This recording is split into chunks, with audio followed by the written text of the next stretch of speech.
Hello, everyone. Welcome to Your Health Matter OC. I think this is our first episode for 2023, so welcome back. Tonight, I am Dr. Clayton Chow, and tonight I am flying solo because Dr. CK is out. But I have three very interesting guest speakers tonight to talk about, I believe, a topic that would touch every one of us. So let us quickly meet them. Mr. Antron, who is the agency director for Orange County Social Services Agency. Ms. Claudia Keller, who is CEO of the Second Harvest, which is a part of the Orange County Hunger Alliance. So we're going to learn a bit more about that. And then Mr. Hugh Nguyen, who is the director for the healthcare agency's program on population health and equity. So welcome the three of you. As I mentioned, this is New Year, and all of us have resolutions about losing our weight, eating better, right? So that's the topic tonight, is nutrition and health. But more importantly, we want to talk about the basic fact that there are a not insignificant number of Orange County residents who are facing food insecurity, even before the pandemic. And we can talk about how the pandemic affect that number. So our guest speaker will drill into that, right? So it's very exciting for me to really bring resources to the public and raise awareness on what is your neighbors facing, what is other people within our county are facing in terms of hardship and food insecurity. And you've always heard me talk about this. My concern is the well-being of our children, the well-being of the family that have young children that are facing this kind of social issue. So we'll get more into that. But because Dr. CK is not here, I'm going to give you an update on COVID. As of January 12th, the case rate per 100,000 people in Orange County is 14.1. Good news is decreasing. The positivity rate is 15.2%, which increasing a little bit. I want to talk a little bit about the case rate. Now, these are PCR reported laboratory results that give us this number, but you've heard me talk about this before, is that actually there's so many people have access to in-home antigen testing, and those are the tests that we don't believe folks are reporting to anybody. And so that number of case rate is really incorrect, right? It's probably much higher than that. However, what we are following is how does COVID now, going on year number 4, affecting our health system? And the most important piece is how does COVID affect the health system, in particularly the inpatient services and the intensive care unit. So as of January 12, there are 278 people in the hospital because of COVID throughout Orange County. And in the ICU admission, we have about 34. This number, when we look at those who are in the hospital, 64%, almost 64% of those people who are hospitalized have incomplete primary vaccination. I am as speechless as you are. If you are, why are people still not completing the vaccine and then put themselves at risk for being hospitalized? And if you look at those who are in the ICU, 65% of them had incomplete the primary series. I mean, this is year number 4 and going on year number 3 of the vaccine available throughout. So I cannot press how important it is that we need to get vaccinated, at least with the primary series, if you have any doubt about the vaccine, right? It's proven all over again that the vaccine, those who've been vaccinated, clearly with the primary series at lower risk, just gave you the number, in being hospitalized. And even if you are infected, you have mild symptom, right? And when you're infected, if you are infected with COVID, please talk to your primary care physician. If you do not have a primary care physician, I would ask you to go to an urgent care and ask for medication.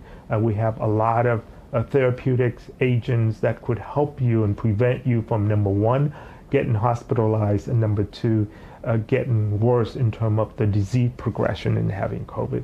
So very, very important. Can give you a little bit more on the number in terms of number of people who are vaccinated in Orange County. Unfortunately, there's not much of a movement in terms of increasing number of folks the percentage of folks who are vaccinated. Overall, for the entire county, we had over 76% of folks who are fully vaccinated. And when we talk about senior over the age of 65, we have a significant number of our senior who are fully vaccinated, about 94% of our senior, which is very, very good, because those are the people who are at risk of being hospitalized, right? But when you look at the younger population, particularly 6 months to 4 years in Orange County, only 6% are fully vaccinated and only 10% have at least one dose. If you look at those who are 5 to 11, only 37% are fully vaccinated and 41% seen at least one dose. But if you go up to 12 to 17, then we're talking about 75% of those youngsters are fully vaccinated, with close to 70% have seen at least one dose. So the younger the population, the percentage of folks who are fully vaccinated are getting lessened, right? And so I still believe that for a minor, the decision to get vaccinated rests between the parents and the minor and their pediatrician. So for parents who are still hesitant in getting your kid vaccinated, please have a conversation with your pediatrician so you can make the right decision for your family. Again, there are a lot of information now in helping you plan should you get infected. So I would ask you to get onto our website, ochealthinfo.com, and look for information on COVID, where to get vaccinated, where to get tested, and clearly have a very close relationship with your family doctor to discuss any issue related to COVID, right? So yes, the number of people hospitalized are low compared to 2-3 winters ago, but nevertheless, we still have people who are in the hospital, at least since the beginning of the pandemic. We don't have a full-blown surge as we knew that we wouldn't. We would probably have a higher wave, but again, cautious people that don't look at that number and take it at face value, because I remember I said earlier, many people are testing themselves using the antigen test, and that test is not reported anywhere, and therefore the number you see on our website is probably underreported, right? Again, it's transmissible. You need to assess your own risk to do the right thing. If you are in a large crowd, people that you don't know, you need to assess your own health and do the right thing as is related to wearing a mask. Tonight, I'm in the same room with people that I know who are fully vaccinated. We know our risk. And so I'm not wearing a mask, right? But when I'm in the supermarket, I'm in places indoors that I don't know who those people are. I don't know their vaccination status. I always wear my mask. So this is only an example to really encourage you to assess your own risk and do the right thing, because all of the public health core measure, prevention measures still work. We know that, right?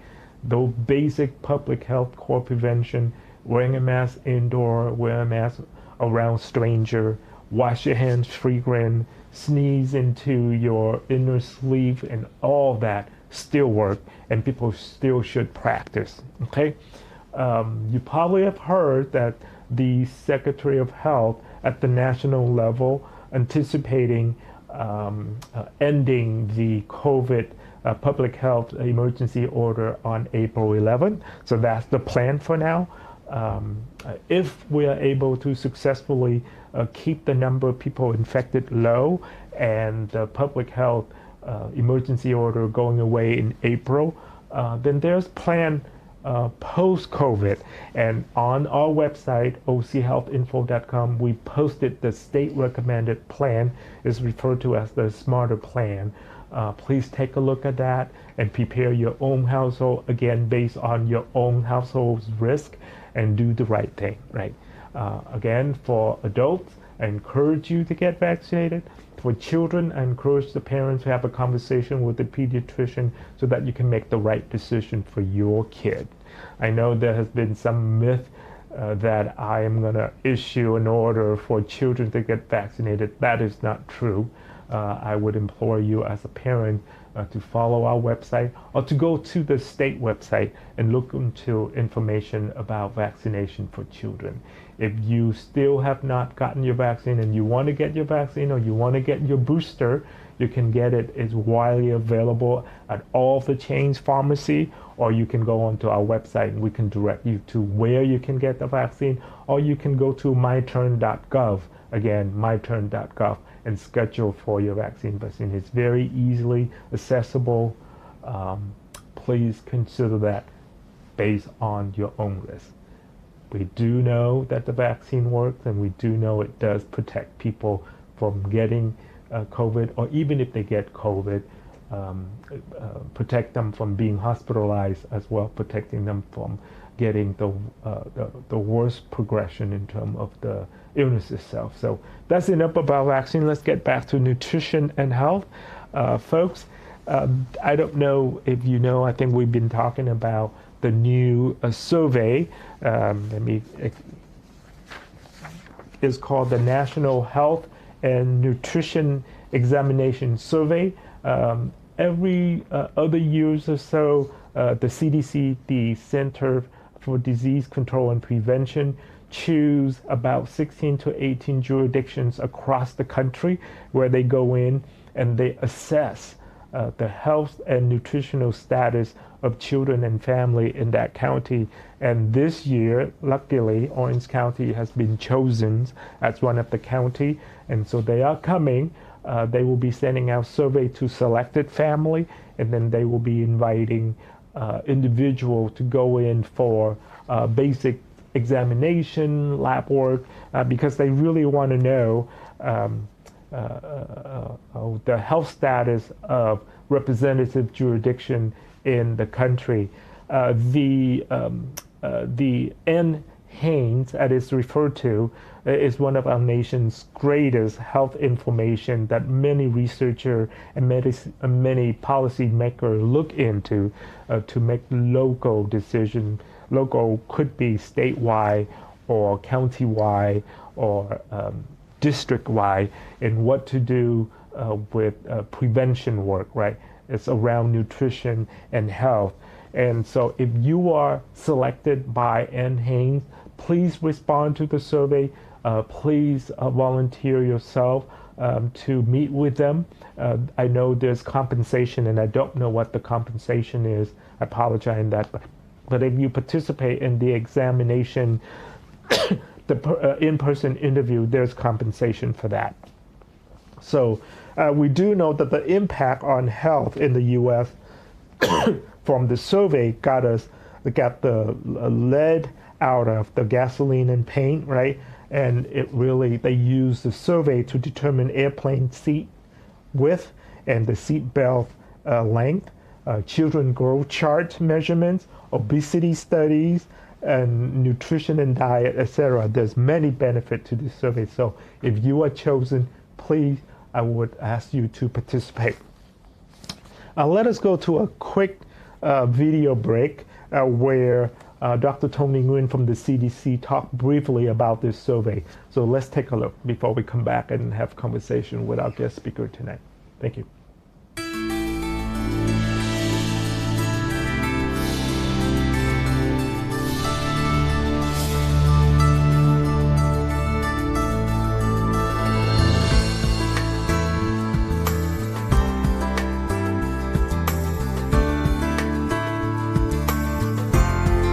The numbers are in, creating the most accurate picture ever of our nation's health.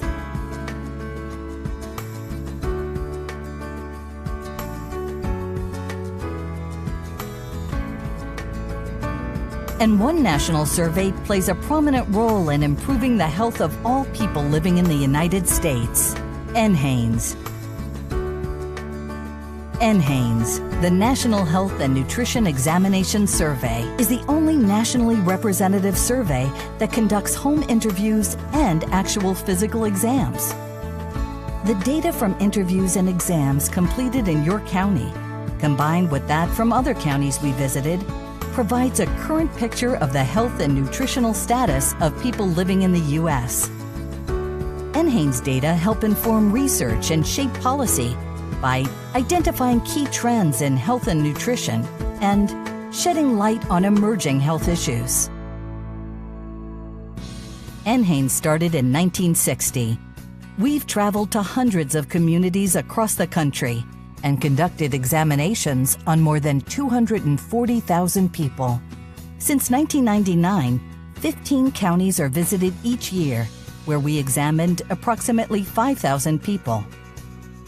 NHANES field interviewers collect information about the health and eating habits from one or more people living in every sampled household in each county.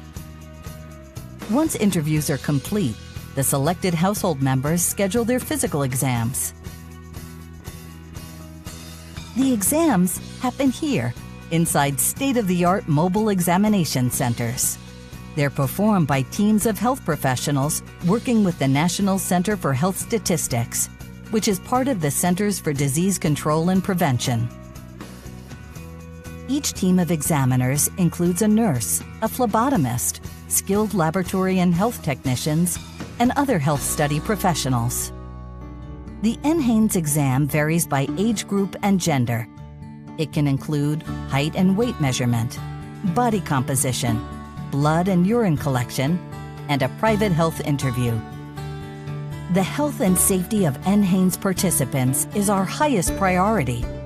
We follow all CDC guidelines for use of PPE, cleaning standards, and gatherings. Exam participants are performing an important service for their country, as well as taking action to monitor and improve their own health. At the end of each exam, we provide a token of appreciation for their time and effort in the form of a debit card. We also give them results they can share with their doctors. Data from NHANES serve an important role in monitoring the nation's health and are critical to the work of public health leaders and decision makers. Hello, welcome back to Your Health Matter OC. This is Dr. Clayton Shelf. Tonight, the topic is nutrition and health. If you have any question for us during the show or even after the show, please send us an email to yourhealthmatters@ochca.com. Again, that email address is yourhealthmatters@ochca.com. So our guest speaker, we had to give an update to the COVID because our show now is once a month, so it's important information. So you're sitting here for 15 minutes listening to me talking on and on and on. So the topic is food and health. It's been over a decade now, at least in the United States and across the world. Science and people in the medical field and even in the social field beginning to talk about food that really have a direct effect on a human health condition, right? There are zip codes that we can identify that could determine your health outcome down the line based on where you live. And that is because of the resources around the zip code that you live in, right? We refer to that as a social determinant of health.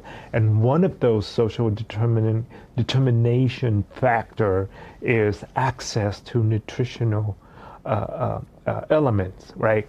Whether or not you live in a zip code that have healthy food access, such as supermarket, versus somebody who live in a zip code that all there's available are fast food restaurant and, unhealthy places. And in order for you to access supermarket, you have to travel a long way. And most likely those zip codes are where our vulnerable population, our vulnerable family live in, right? family where parents have to work 2-3 jobs to support their children, so they don't have time to cook for their kid. So the easiest way is to send your kid to your local fast food restaurant. It sounds like I'm bashing fast food restaurant. I am not, right? But unfortunately, that's how it is being played out in the social environment that most of our vulnerable children and family live in. We know for a decade ago and which population of kids have the highest obesity rate, right? We know that. We tried very hard to do that. So Hugh, I know we have some access to data about the disparity in terms of social determinant of health, in terms of where there are food insecurity in Orange County. You want to talk a little bit about that? Yeah, so specifically data from Feeding America, which estimates that 12% of children in Orange County face food insecurity compared to California's 13%, right? So we're doing slightly better than California's average. In terms of adults, 37% of adults in Orange County face food insecurity compared to California's 39%. Can I stop you there? I mean, we live in the United States of America, right? I'm an immigrant, and so where I came from, still today, when people talk about USA, they are not aware of all the statistics that you give. Like 1 out of 10 kids and 1 out of 3 adults face insecurity in Orange County. That is a significant number. Right. Right.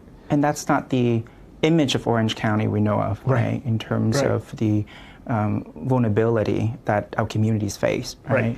So let me jump, because of time and because the three of you who are expert in your area, is to ask Ms. Keller, Claudia, if I may call you by your first name. What did you see before the pandemic as is related to the food insecurity, and what do you see during the pandemic? Sure.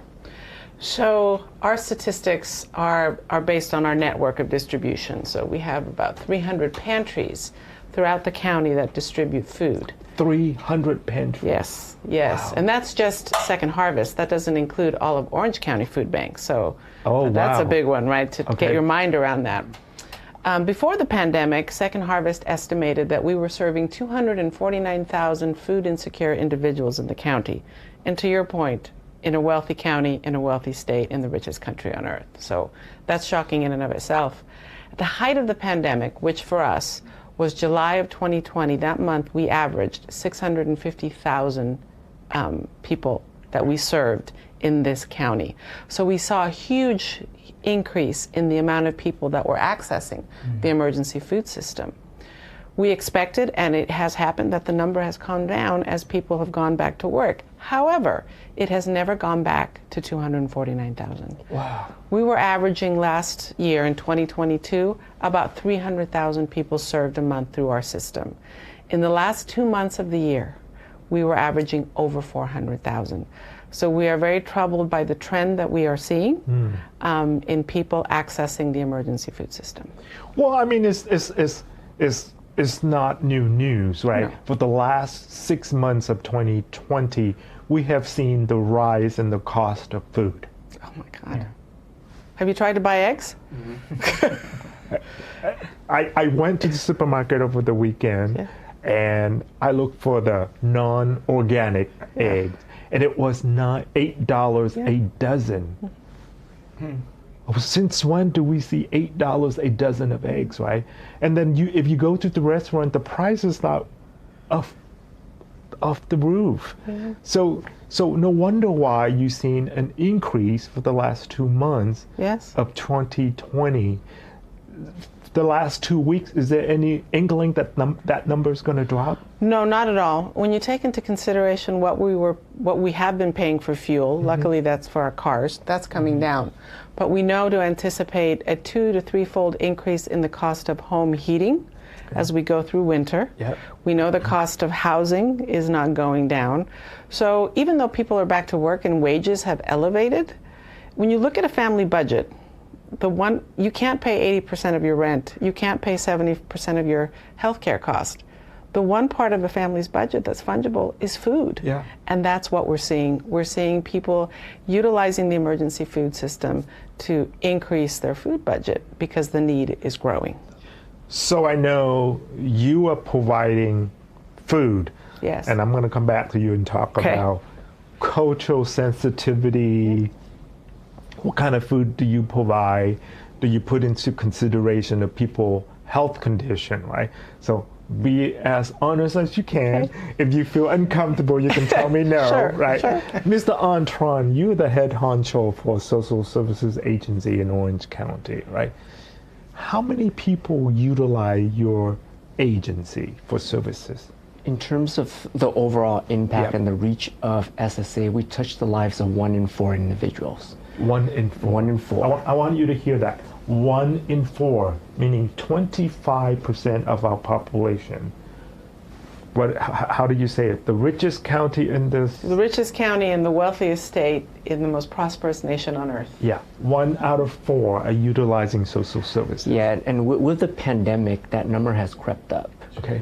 We do anticipate that some of the public health emergency and some of the impacts of clawing back on some of the benefits will get it back to that normal.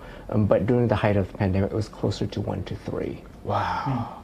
And one of the programs that you serve has to do with food, right? Tell us about it. Yes, the program is called CalFresh.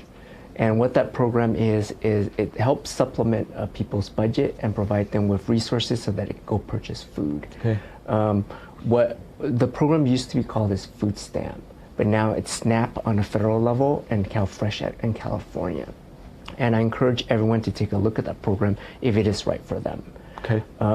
Right now, we have about 285,000 individuals in Orange County that are on the program. Okay. And that benefit has enabled them to provide for their families and enabled them to put food on the table and maintain a safe environment for the kids so that they could continue to go to school and do well. Yeah. But didn't you say that 285,000 is actually not the predicted number of how many people would qualify for that, right? How many people technically would qualify for that program in Orange County? So what the state has done is they've calculated what is called the Program Reach Index, or the PRI.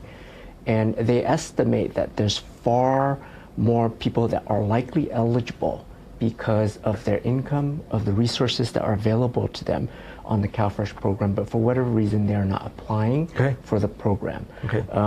As of 2019, which is the latest data from the California Department of Social Services, the Program Reach Index for Orange County is 63.5.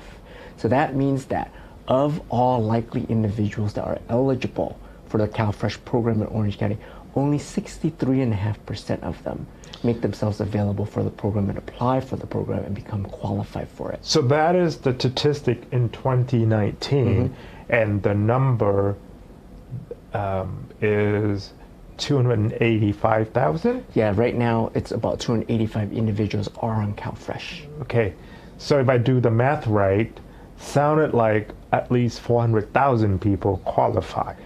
Yes, the math is somewhere between 350 to 400,000 individuals that are likely eligible. But based on information in 2019, but what Claudette just shared with us, probably that number is much higher, right?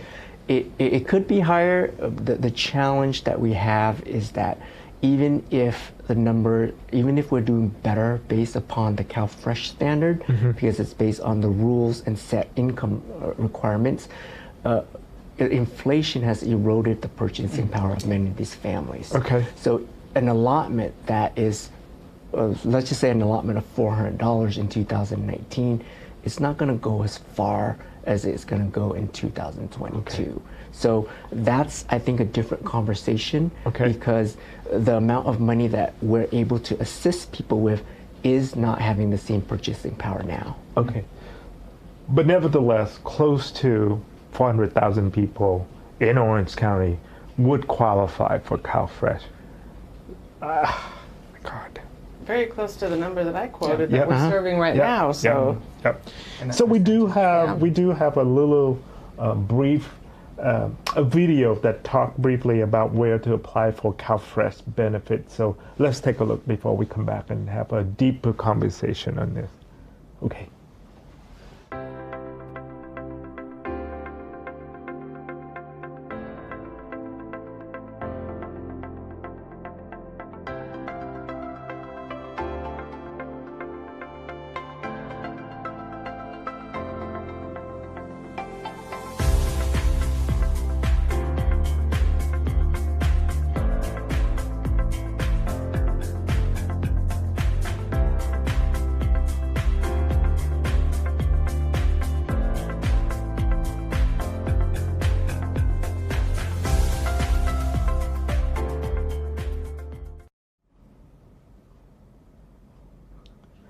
Hi, welcome back to Your Health Matter OC. Tonight, the topic is about nutrition and health. And again, if you have any question for us, please send us an email to yourhealthmatters@ochca.com. You met our three guests, and they have given us some astounding statistic. Again, I love it. You have to write down, Gloria, one of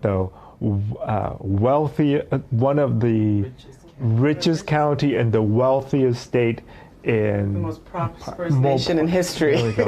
I need to write that down. You please send that to me so I can use it.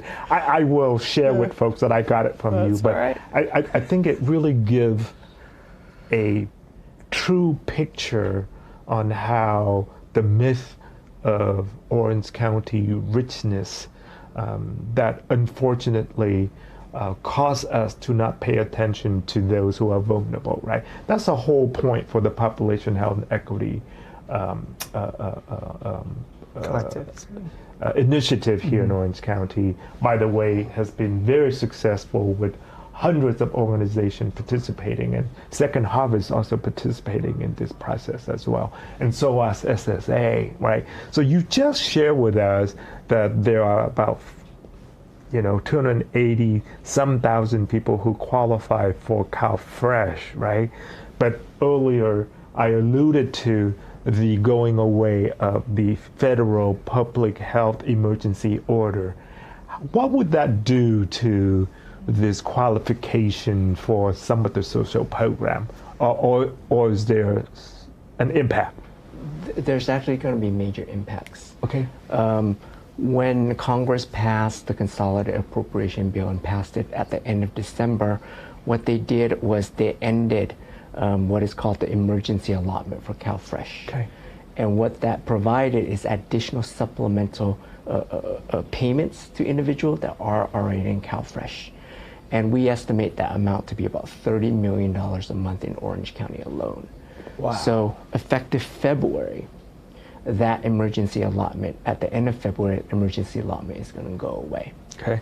So those that are on CalFresh and receiving benefits, they're going to get their last higher payments in March, and then starting April 1st, that's when their allotment is going to be dramatically reduced. Okay. And with the cost of food, as we talked about, and the stretched resources that many of the food pantries are seeing because they're serving record number of individuals, it may have a profound impact on our ability to feed our children, feed our families, and ensure a safe environment. There's a cascading impact to even the food pantry. Absolutely. Yeah. So tell me about your alliance, and are you guys having conversation and preparing yourself and others outside of the alliance for this huge potential big impact? We are. We're bracing this time, right? COVID didn't give us the opportunity to brace for impact. It happened. This 60 to 90 day period that An mentioned that the allotments will eventually downsize is giving both food banks the opportunity to source more food, solicit more donations, monetary and otherwise, and for us to buy more food. But we're experiencing that same food inflation as everybody else, right. And our food goes out on trucks, so we're paying the same elevated need to move the food. Right. So we're being stretched as well. However, we made a commitment after COVID that we would provide the backbone of a healthy diet for those most vulnerable. So with the resources that we realized during the pandemic, we made a commitment to buy milk, eggs. Wow, we're still buying eggs. Yeah.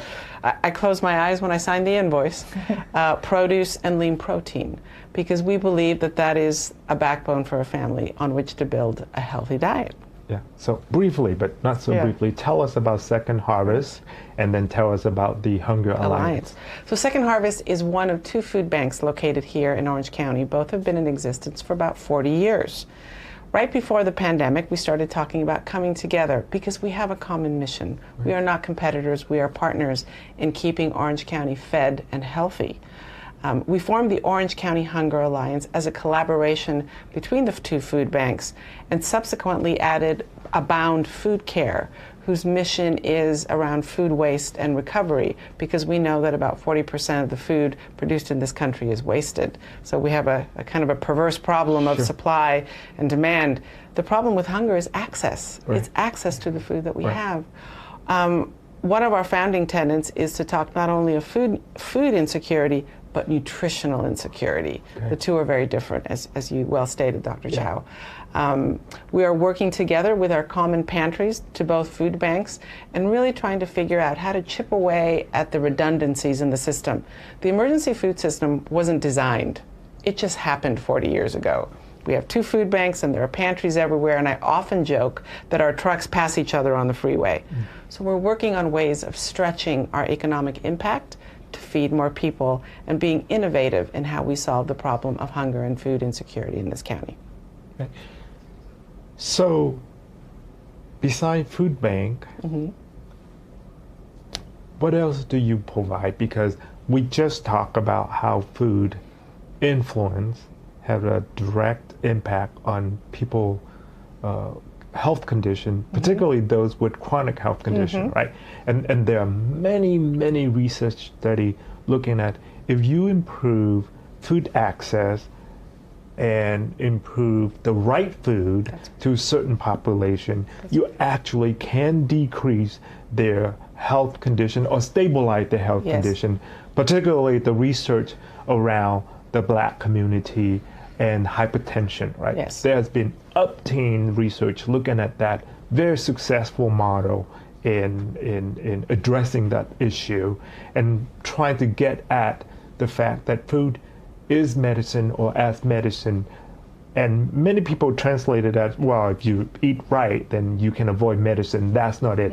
It is how do you supplement medicine with food in a way that would give people better health outcome, right? So do you guys do that kind of services? Like if Clayton child with hypertension come to the food bank, do you assess and do you provide nutritional education and said, here are the kind of food that you should be eating, etc.? Sure.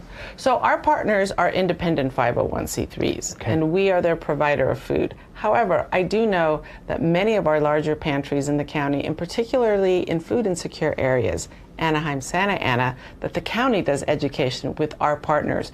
So we are thrilled that while we are not the experts in nutrition, we are procurement experts, logistic experts in getting the food out. We look forward to deepening our partnership with the county to make sure that more of that education happens at the pantry level where the food is being procured by the clients. Our commitment to nutrition runs very deep. We are about almost 48% of what we put out into the emergency food system is produce. However, we're not resting our laurels there. To your point, we need to look at the types of produce and the different ethnic audiences that rely on us for their food. And we are starting to look at culturally responsive food as the next evolution of nutritional security. That is great to hear, because here I know in the effort with equity in OC, there are several proposals that addressing the food insecurity. You want to briefly talk about that, Hugh? Yeah, I think we as part of Equity in OC, we're really trying to look at social determinants of health, addressing social determinants of health, right? The social conditions that impact one's health and health outcome, including food as medicine, housing as health, and overall health and healing. So within those sort of priority areas, social determinants of health priority areas, teams are working on coming up with innovative ways to address each or combination of the social determinants of health. So for food insecurity, there were a couple proposals looking at creating urban farms within the school system, right? And how do you create an ecosystem in that neighborhood to help support students and family in looking and addressing food insecurity, right, through an urban farm kind of model, right? I know a lot of the conversations that we have been having and was been highlighted with Claudia is around the role that we play around bringing into alignment of strategies and solution to address this countywide, right? I think whatever we do, we're trying, we know that this is not a single issue. There can't be a single issue or single solution, right? Addressing food insecurity, we have to address the other social determinants of health in terms of transportation. Mm-hmm. Do they have transportation to come to the food banks, et cetera? So it's not single issue. We know that it's also not single solutions, right? So what are additional resources that food banks can also participate in terms of education, in terms of providing transportation, et cetera? So those are the conversations that we're trying to have around system change, cross-sector kind of solutions, including both the systems with SSA, CalOptima, Healthcare Agency, as well as community partners, right, food banks and other community CBOs. So those are some of the conversations that we're slowly having as a county, right? I think Claudia alluded to the fact that, 2 food banks existed for 40 years, and during the pandemic was the first time that they're coming together, right? And the systems are, we're dealing with that, and we're trying to address that. So the term that you just used and I've used before, social determinant of health, and that is food insecurity is important, but it's one factor among other elements around the social environment that our vulnerable family or vulnerable children live in, right? So I know your team put together a pretty cool video talking about social determinants of health. So let's take a look. Did you know there are neighborhoods in Orange County where the average life expectancy is 14 years less than other parts of the county? Or that people living in certain zip codes were 61% more likely to die from COVID-19? What determines these differences in our health or how long we're expected to live? Truth is, your zip code matters more than your genetic code when predicting how long you'll live. Factors such as your education level, job status, and where you live and work have as much or more of an effect on your health and well-being as your age, sex, family history, behaviors, or medical care. These factors are called the social determinants of health. Many of the health disparities in Orange County can be traced back to inequities stemming from these social determinants of health. Picture a world where people living north of the Y aren't 1.7 times more likely to develop asthma than residents to the south. Or a world where one person wouldn't be 19 times less likely to attend college than someone just a mile down the road. To create that world, we need to not simply make everyone aware of these inequities, but work together to eliminate them so everyone can reach their full potential. The Equity in OC initiative has created an action and learning community, a diverse group of passionate people all with unique lived experiences coming together to tackle these problems. This community will build relationships, pool skills, and develop action plans to address inequities in Orange County. Funding and grants will be available to teams within the action and learning community to put their action plans into practice. We believe health isn't just a right, it's a shared value, because improving the health of the entire community takes, well, the entire community. Your involvement in Equity in OC initiative will help create a healthier, more resilient, and equitable Orange County. Want to take part? Lend your skills to our action and learning community. Join an Equity in OC task force meeting open to the public, or learn more about our mission at equityinoc.com.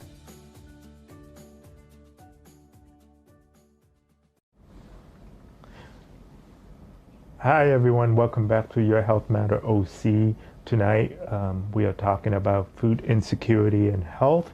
And before I go to our guest speakers, there's an email that was sent in by one of our audience, and the question is, I would like to ask if you can give us some examples of how you model good nutrition and health at home.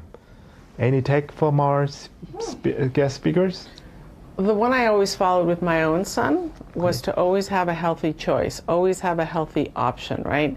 If you pigeonhole young ones, right, they're going to be like, well, why can't I have that? So it was always a choice growing up, and I learned what my son liked. He liked oranges, not apples. He liked bananas, not pears. So those were always options, even at the birthday parties, even when there was other food that was less nutritious. There was always a healthy option, and I'm happy to say now as an adult and as a teacher of young children, he's pretty healthy. So, I would piggyback on that. I mean, thank you so much for sharing that. But I think the most important thing, though, is that families should have time to come together to have a meal, right? It breaks my heart to go to restaurant or even in some family gathering, including mine, where people eat and everybody's on their phone checking their message, right, or on their iPad and not communicating. I would encourage parents, maybe if you watch the show tonight, is having a conversation with your children, if you have young children, on the issue of food insecurity, some of the statistics that our guests show, so they understand how privileged and how lucky they are that they have food on their table, right? So have that kind of mindful conversation around food, around the social issue in our own county, right? So I think that's a good model to follow. So thank you, Juan, for sending that that question to us. And for the audience, you can also send the question to us after the show to your health matters at ochca.com. So Claudia, there's going to be money budgeting issue from the state to support local food effort like CalFresh, right? How do you juggle that as CEO of one of the largest food bank in the county, perhaps in the state? It is a big one, right? Because I know everybody talk about Second Harvest because you're large, and from the richest county. It is daunting, and for our partners across town in Garden Grove at the Orange County Food Bank, it's the same story, right? As need grows, very often resources, whether they're volunteers or financial, the question of whether those resources are going to rise to meet the need is what gives us a little bit of uncertainty. Now, we've relied for 40 years on donated food, and we are so thankful for it. But we know that donated food isn't always as healthy as the food that we intentionally purchase. We purchase milk, eggs, produce, and lean proteins. I mean, that is what we buy. So that is what worries me the most. I do have great faith in the people of this county and in the civic community here, because the county government stepped up last year. The people of this county stepped up. So COVID was a different animal, to be sure. But we have to have that hope, and we will keep asking, as will the members of the Orange County Hunger Alliance, for community support where we need it, because we do need to provide this for our neighbors. There's no way we can fail. There's absolutely no way we can fail in feeding our vulnerable neighbors. So for people who've never donated and really want to, participate and contribute, and given their part, how do they contact you? The best way is to access us at www.feedoc.org to volunteer, to learn more, to donate food, and to donate financial resources. We need all of it, so we welcome anyone's inquiries to how they can help us feed OC. So feedoc.org, don't forget, please take action, right? How do you work with SSA, or is there a plan to work with SSA that if somebody apply and they realize that, what they get is so little that maybe SSA can link them to you, or maybe you can link them to SSA for the CalFresh? What's the plan, or is there such a thing that's happening right now? Question for the both of you.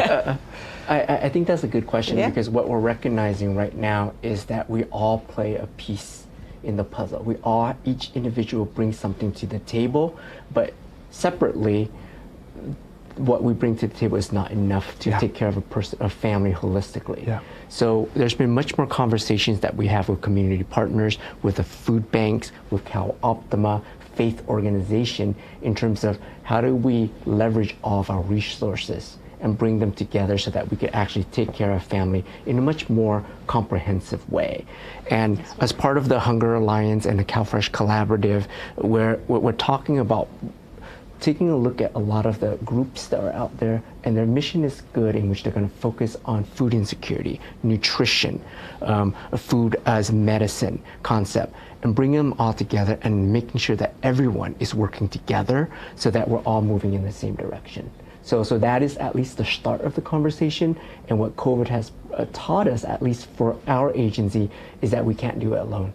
We need our community partners out there, and they also need our support in order for us to play a role within this effort together. So you and I run government agency, right? And we accept the fact that there are people out there that don't trust the government, right? So it doesn't matter what effort we put in communication or outreach, people just don't come because they don't trust us, okay? We do know that family trust school system, right? We talked about that before the show. We do know that people trust their doctor, trust their pediatrician. What are you all doing in bringing in those folks that are trusted by the community to do the outreach, to maybe a pediatrician assess a family and the pediatrician know how to refer them to the right food bank, know how to refer them to apply for CalFresh? What are we doing? So the Orange County Hunger Alliance, one example of us working together and trying to support the county's efforts to sign more people up for CalFresh, is we have a very focused program on families in school districts in Santa Ana and Anaheim in Spanish, to tell them about the benefits that are available to them, to persuade them that if not for themselves, for their American-born children, that this is a program that can really augment their nutritional intake in their food, thereby their studies and their success as students. The program is called Pancitas Sanas, which translates into healthy bellies in English. And we look forward to keeping that going and spreading it out throughout the county, because we feel, as you said, there's trust in the schools. That's where moms and dads go. So we are there with that information to drive those folks to sign up for CalFresh. And Dr. Chow, I just want to make a comment, because what I think is the evolution of whether it's government is that we're actually seeing the need for us to talk to each other. In the past, a lot of government organizations such as mine, we are defined by the mandates and the funding that are available to us, right? We have to meet a certain set of criteria or a certain amount of mandates. However, what we're thinking is we're thinking outside the box in how we revolutionize the way we look at caring for the community. And that comes to the realization that we need to talk to the community. We need to invite them in. We together need to look at all these trusted partners, because a person just doesn't come to my office and they're magically going to be okay.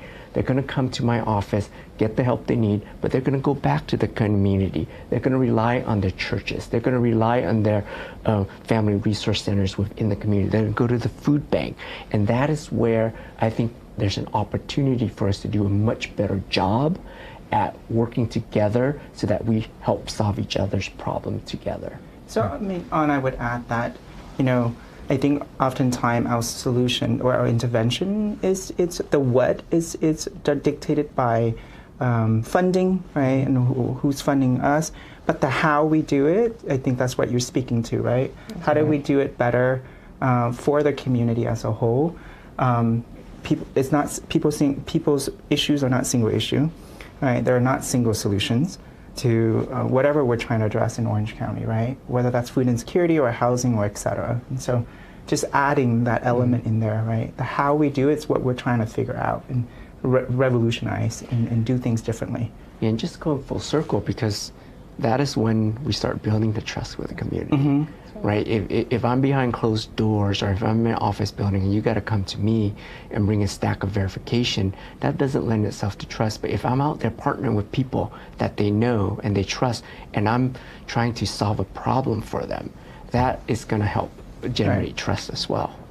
And imagine all the ancillary, auxiliary issues that we face: mental health, education, joblessness. If we could solve the food insecurity problem, we would rise up that Maslow's hierarchy of needs, and people could worry about all those other things.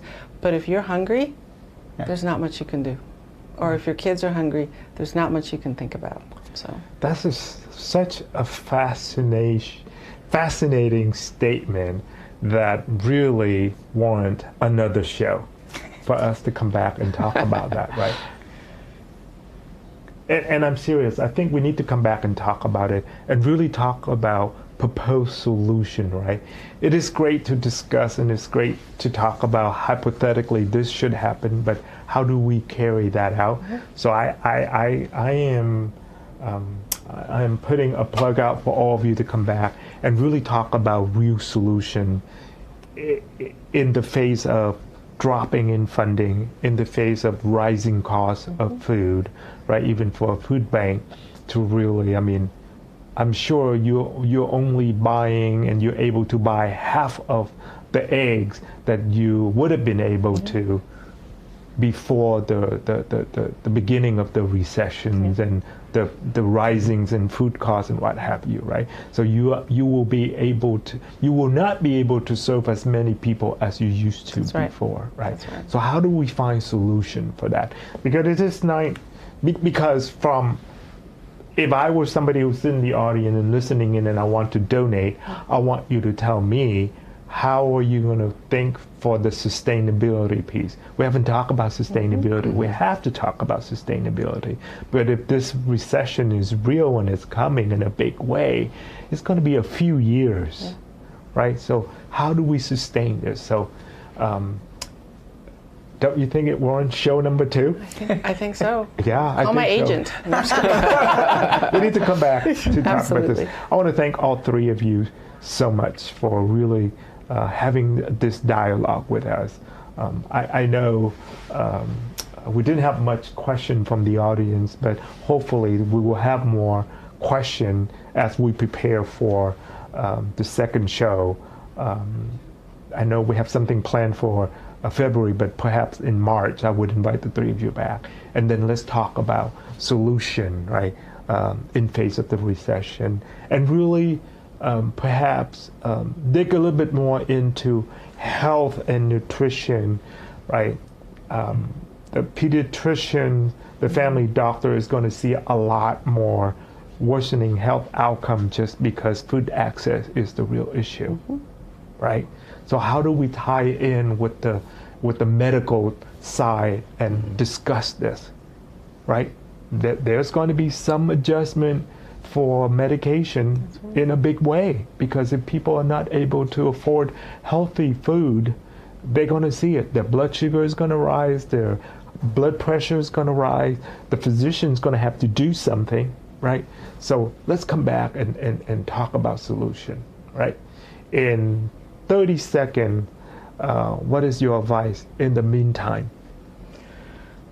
My advice in the meantime is for those who are thinking about the food shortages, or they're looking at their refrigerators or their pantries in their house and they're seeing that it's a little bit more bare than what they would like it to do, is I encourage you to consider applying for CalFresh. So information on applying for CalFresh is coming up right now on the screen. What else? And what you said is really true in terms of access, right? We need to consider broadening the access so that people have those capabilities. So there are 3 options in terms of how to apply for CalFresh. You could apply online at the 2 links that you see there. You could apply by phone by calling our call center. We are open Monday through Friday at 6:30 in the morning until 8 p.m. at night. And also we're open on Saturdays from 7 to 4:30 each Saturday. Or you could just come into our SSA facility. Claudia. My advice would be threefold. Would be, if you need food, call 211 to get the location of the nearest pantry to you. My second advice would be, maybe this is a good year to take up cooking, because we know that food preparation in the home, if you have those facilities, is healthier and less expensive, and it's fun to do. And the last thing I would say is, don't lose hope. There are resources out there for you to find. Reach out and ask for help. Hugh? I would add, maybe try gardening if you are able to garden. Just with the new year, just Happy New Year to everybody, and wishing you a year of good health and prosperity. Thank you to the three of you, and thank you, our audience, for tuning in. Please share this video, this YouTube video of this Facebook page widely to your friends, especially those who you know have issue with food insecurity. Other than that, have a good month. We'll see you next month on Tuesday, February 21 at the same time, at 6 p.m. Tune in. We're going to talk about a very important issue, and that is fentanyl crisis, fentanyl poisoning in the U.S. So see you next month. Send us a question to yourhealthmatters@ochca.com, and stay safe, stay healthy. Thank you so much.